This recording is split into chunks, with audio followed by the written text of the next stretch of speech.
Se um espírito desencarnado pelo suicídio, ele se perturba quando a esposa fica inconformada e não consegue se desligar dele. Fala e revive todo dia aquele trágico acontecimento. O que a gente pode dizer para nossa irmã? O processo de perturbação do espírito após a morte, nessas circunstâncias que você lembrou, não ocorre somente nos suicidas.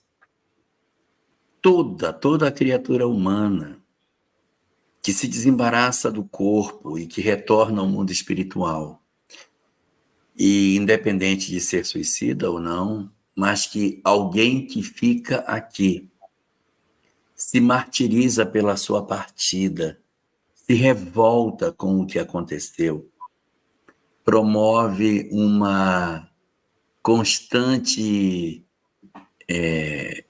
blasfêmia, indignação, não permite que o seu coração se acalme, ela transmite para aquele que desencarnou as características do seu pensamento.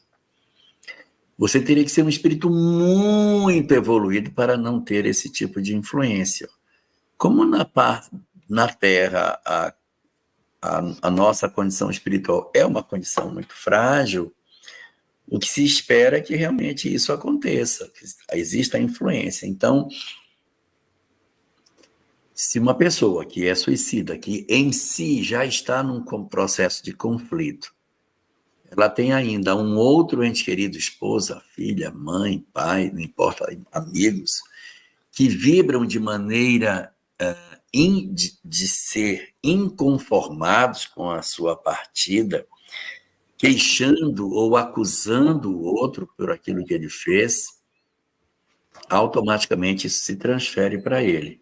Eu recomendo a leitura da questão 936 de O Livro dos Espíritos, que você vai encontrar elementos adicionais sobre essa questão. Vai nessa direção aí.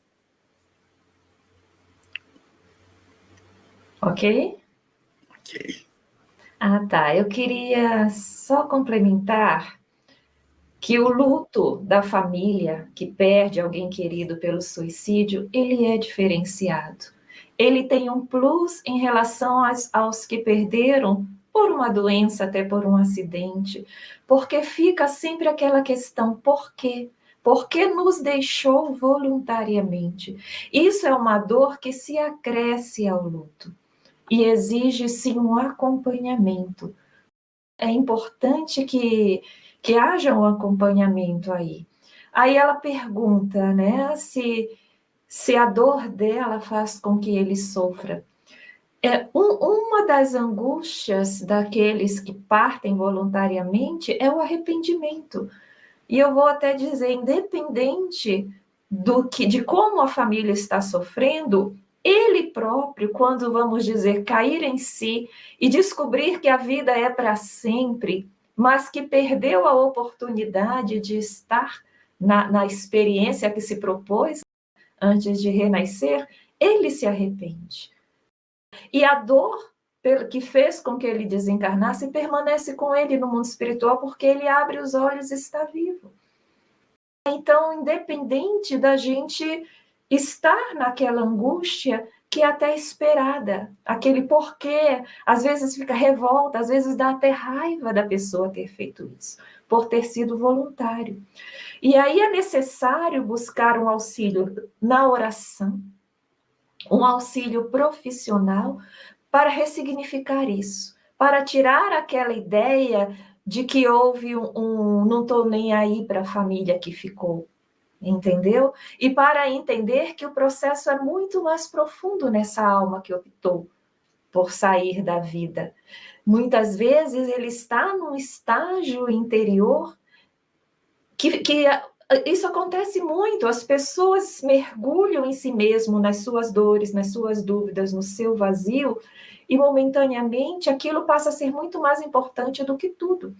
Quando a pessoa desencarna, ela reabre os olhos principalmente se houver a obsessão incluída, né, e que se afasta depois, ela reabre os olhos e diz: fiz a besteira.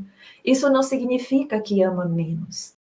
Que nós possamos olhá-los como pessoas adoentadas da alma, como todos nós somos em vários graus, que precisam muito demais da nossa oração, e que se nos amavam, continuam nos amando, e buscar auxílio.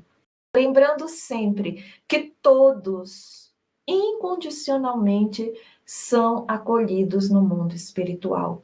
E que tudo passa.